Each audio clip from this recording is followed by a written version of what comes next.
Nama publik figur Raffi Ahmad ikut menjadi sorotan dalam persidangan dugaan gratifikasi yang melibatkan Direktorat Jenderal Bea dan Cukai, DJBC, serta Komisi Pemberantasan Korupsi, KPK. Hal ini mencuat dalam sidang yang membahas dugaan praktik titip barang elektronik yang menyeret sejumlah pihak dalam kasus tersebut. Dalam persidangan, penyebutan nama Raffi Ahmad disebut berkaitan dengan alur komunikasi dan mekanisme penitipan barang elektronik yang tengah didalami oleh penyidik KPK. Hal itu diungkapkan PLT. Direktur Penyidikan, Ahmad Taufik Hussein dalam keterangannya membenarkan nama dari bos Rans Entertainment itu disinggung dalam sidang DJBC. Ahmad menjelaskan nama Raffi muncul disebut terkait kegiatan sang artis yang sempat berkunjung ke kantor Blue Ray Cargo di Amerika Serikat, AS, untuk mengirimkan laptop dan iPhone 17 ke Indonesia.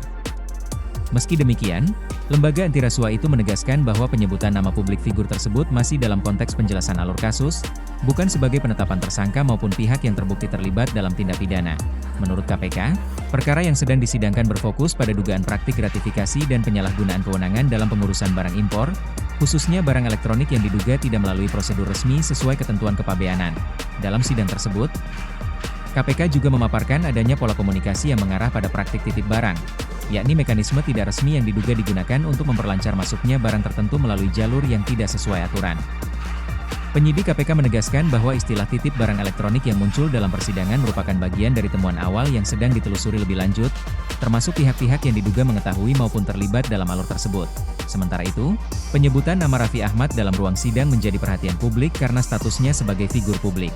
Namun KPK menegaskan bahwa semua nama yang muncul dalam proses persidangan belum tentu memiliki keterlibatan langsung, melainkan dapat berkaitan dengan konteks komunikasi, percakapan, atau informasi yang sedang diuji dalam pembuktian perkara.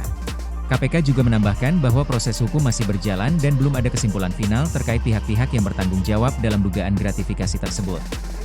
Oleh karena itu, lembaga tersebut mengimbau masyarakat untuk tidak menarik kesimpulan prematur sebelum proses pembuktian selesai.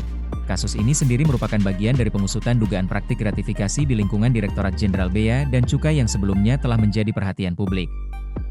KPK mendalami dugaan adanya aliran fasilitas tidak resmi yang melibatkan sejumlah pihak, baik dari internal institusi maupun pihak luar. Dalam perkembangan persidangan, KPK juga menyoroti pola pengaturan barang yang diduga dilakukan secara tidak transparan. Praktik tersebut disebut berpotensi menimbulkan kerugian negara serta membuka celah penyalahgunaan wewenang dalam sistem kepabeanan. Sejumlah ahli hukum yang mengikuti jalannya persidangan menilai bahwa munculnya nama-nama publik figur dalam ruang sidang tidak serta-merta menunjukkan keterlibatan pidana, melainkan bisa menjadi bagian dari rangkaian komunikasi atau relasi yang sedang dianalisis dalam pembuktian perkara. Namun demikian, perhatian publik tetap tinggi karena kasus ini menyentuh isu sensitif terkait barang elektronik, jalur impor, serta dugaan adanya jalur khusus di luar prosedur resmi negara. KPK menegaskan bahwa fokus utama penyidikan adalah membongkar pola gratifikasi dan memastikan tidak ada penyalahgunaan kewenangan dalam proses pelayanan kepabeanan. Lembaga tersebut juga memastikan akan menindaklanjuti setiap fakta yang muncul di persidangan, termasuk bila terdapat indikasi keterlibatan pihak-pihak lain di luar struktur DJBC.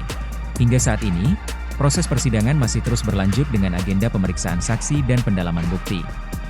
KPK menyebut akan membuka seluruh fakta secara transparan kepada publik setelah proses hukum mencapai tahap yang lebih final.